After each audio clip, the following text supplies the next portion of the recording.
කොල්ලන්ගේ video එකක් දැක්කම TikTok එකේ Facebook එකේ ඒවට කමෙන්ට් දාන්න පුළුවන් අම්මෝ මරු නියමයි නංගි ඔයා දැක්කම ගෙදර ගෙනියන්න හිතෙනවා කොල්ලොන්ට හරිද මම කියන්නේ කොල්ලෙක් කොල්ල දෙන්නෙක් තුන් දෙනෙක් නිකන් බයික් එකක වීඩියෝ එකක් දැම්මා බයික් එක මොඩිෆයි කරලා දැම්මාම ඒතර මොඩිෆයි කරපු බයික් එක ලයිට් එල්ලලා දැම්මාම ලයිට් එකක් ගහලා පොක් ලයිට් එකක් ගහලා වීඩියෝ එකක් කරලා දැම්මාම ඒවට කමෙන්ට් ඕවා දුවනවද ඕවා දුවන්නේ නෑනේ මොනවද මම hina ඒ ගොඩක් දාලා පල් කරලා එතන චාටර් කරලා ඌව කපන්නේ උඹලගේම ජාතියට කියලා මතක තියාගන්න. මොකද මචං කෙල්ලෙට්ට රඟනවා නම් මං කලිනුත් කියලා තියෙනවා කෙල්ලෙට්ට රඟන්න කරන්න ඇඟ පේන්න නැදගෙන ගියාම ඇති.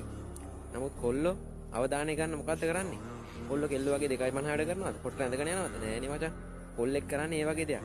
ඒකින්ද කොල්ලෙක් ඒ කරන දෙයකට ඉතින් උඹලා අර අතපල්ලේ වැටෙන මිනිස්සුන්ට එහෙම කකුලෙන් අයින්නවා වගේ ඒ විදිහට එක එක වචන කියලා සලකන්න එපා. ඒක හරිම වැරදි මචං. මොකද අර වගේ කෙල්ලොන්ටයි එහෙම කතා කරන්නේ. ආ බලහන් කමෙන්ට් ගිහලා TikTok වල දාලා තියෙන වීඩියෝ නිකන් කියලා දැම්මෝල වගේ බං. ඒ තරම් ලස්සන කමෙන්ට් දාලා තිනවා කොල්ලෝ ඈ. අහරු සාහිතිකේ දීලා තිබ්බට සමහර කොල්ලෝ දාලා තියෙනවා මේ අම්මෝ හරි ලස්සනයි නංගි ඔයා ගෙදර ගෙනියන්න හිතෙනවා. කොල්ලොන්ට එහෙම කරන්න එපා. උඹලා සලකන්නෙම තමන්ගේ මේ උන්ට කියලා මතක තියාගන්න.